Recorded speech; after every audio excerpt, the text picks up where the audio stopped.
We've seen the devastating footage, Richard, of the Bahamas, significant damage to the power plants, airport, the marina.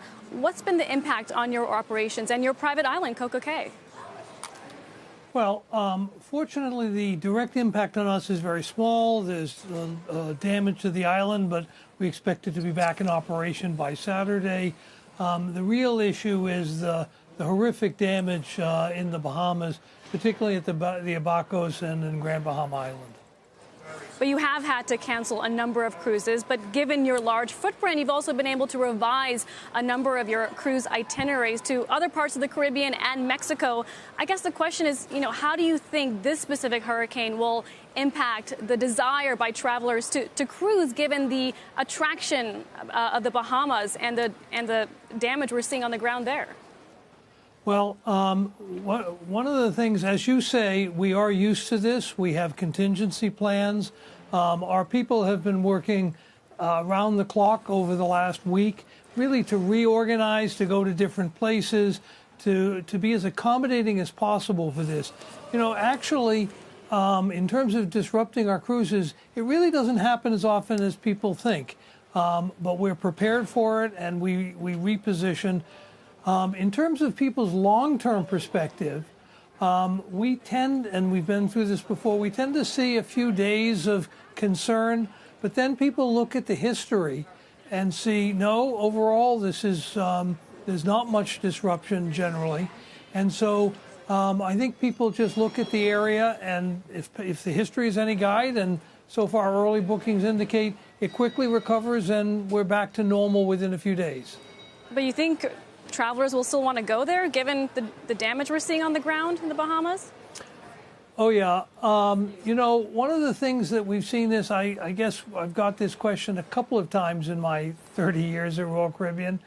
And yes, the damage just tends to be isolated. We tend to see the pictures of the very most disrupted areas, and that's not where our guests go. And fortunately, the people of the Caribbean are resilient. The Bahamians have made it very clear to us they intend to make the investment, they intend to put in the effort, and they want to be open for business and right away, and we intend to support that. From a cruise line point of view, only the one island really suffered much damage, and so we'll avoid that for a short period of time. But overall, the Caribbean area is mostly untouched, and demand remains, fortunately, knock on wood, very high.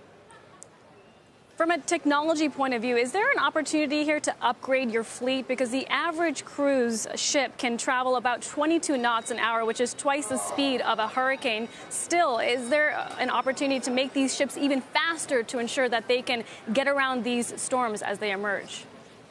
Well, fortunately, we could go half our speed and avoid most of these storms. And one of the things that I think we should all be very proud of is the work that NOAA, the National Hurricane Center, and others are doing to predict these storms.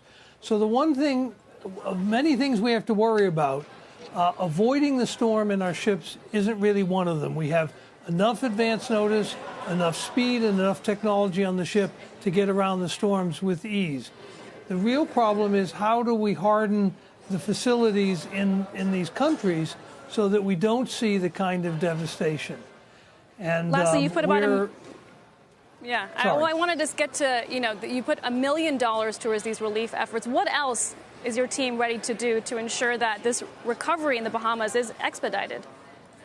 Well, actually, as we speak, we are delivering the first of what will be 20,000 meals a day to the people in Grand Bahamas, which has been just, it's really horrible to see what's happened there. It's just devastating. And so the ability to give a little warmth, a little warm food, a little comfort is a small addition that we can make to help our friends there. So our people worked all night on the ships. We're diverting ships from other areas. We're diverting 6 different ships to bring in relief supplies.